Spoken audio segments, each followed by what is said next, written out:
Please stay with us. We'll be back shortly.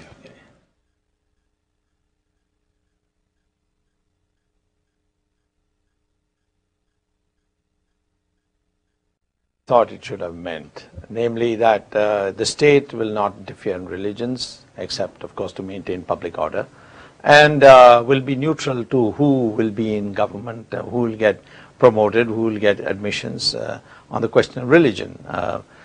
Certain safeguards have to be provided for the minority, because the majority is 83%, and it shouldn't swamp the minorities by majority vote in a democracy.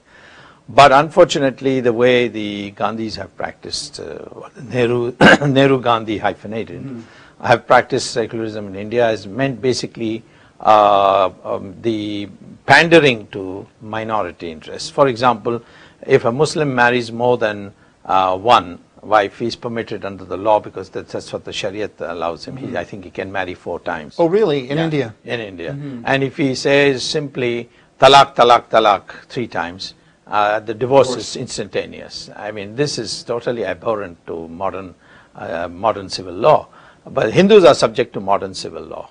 There is a statute passed by Parliament which regulates Hindu marriages, but not Islamic marriages. We say, why should there be 2 laws in the country?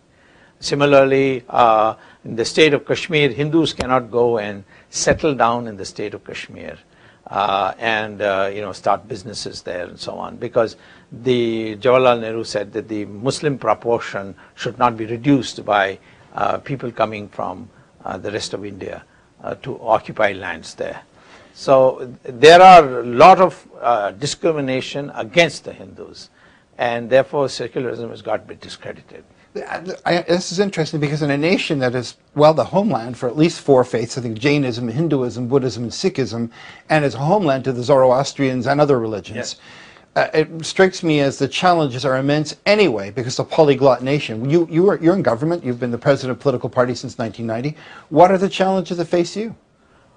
The only challenge that faces me are 2 extremes. One is, I shouldn't allow the sentiment to snowball into a fascist suppression of minorities. Okay. And this happened in Germany when people didn't articulate nationalism properly, and a corporal came and totally distorted the future of Germany.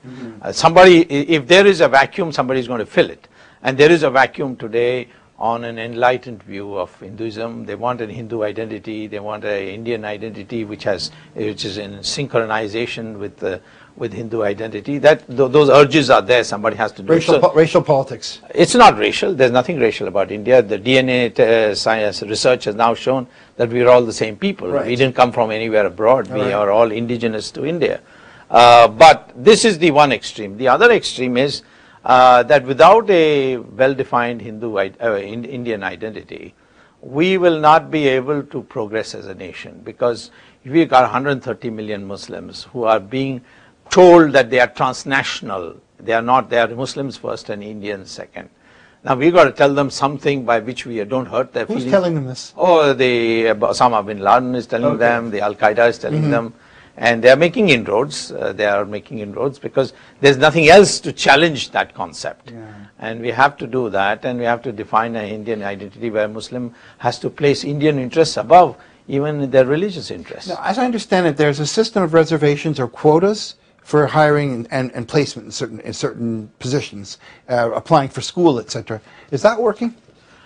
Well, as far as reservations is concerned, the part that's not working is the proposal to reserve quotas, provide quotas for Muslims and Christians, and to some extent other castes besides the ex-untouchables. As far as the ex-untouchables is concerned, there's unanimity that these people have suffered imposed disabilities.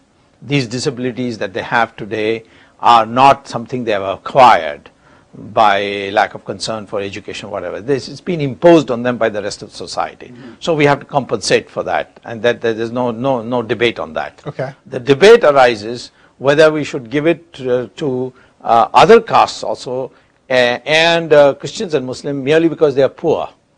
Because the poverty becomes a concept, then it should also apply for higher castes of India, who are also equally poor. For instance, the Brahmins are supposed to be caste-wise itself poor. The Brahmins are amongst the poorest people in India today, even though they still enjoy high social status. Now, there's no reservation for them.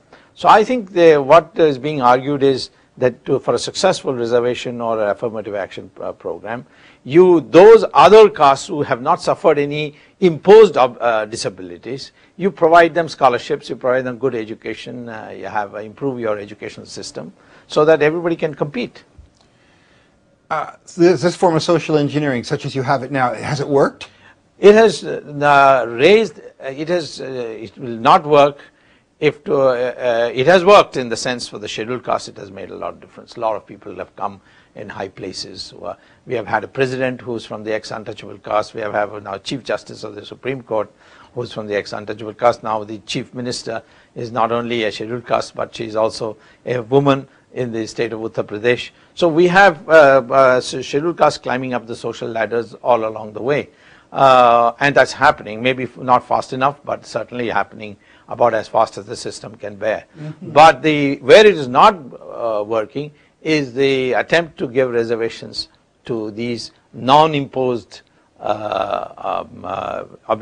disabilities. So, for example, I could be a person as a Brahmin, and my family could, for 2 or 3 generations, have been disadvantaged economically, and the deck is stacked against me? Yes, it is stacked against you because you can't afford a good school, and you can't therefore compete in competitive exams for the IITs and the IIMs. So the question is, the Brahmin says, what have I done? I mean, that I should be discriminated. Why the Muslims and Christians have ruled the country for 1,000 years together, sequentially, and they are to get reservations, but not me. So that's where the tension is arising. Thank you, Dr. Swamy. Faith Journal continues after this break.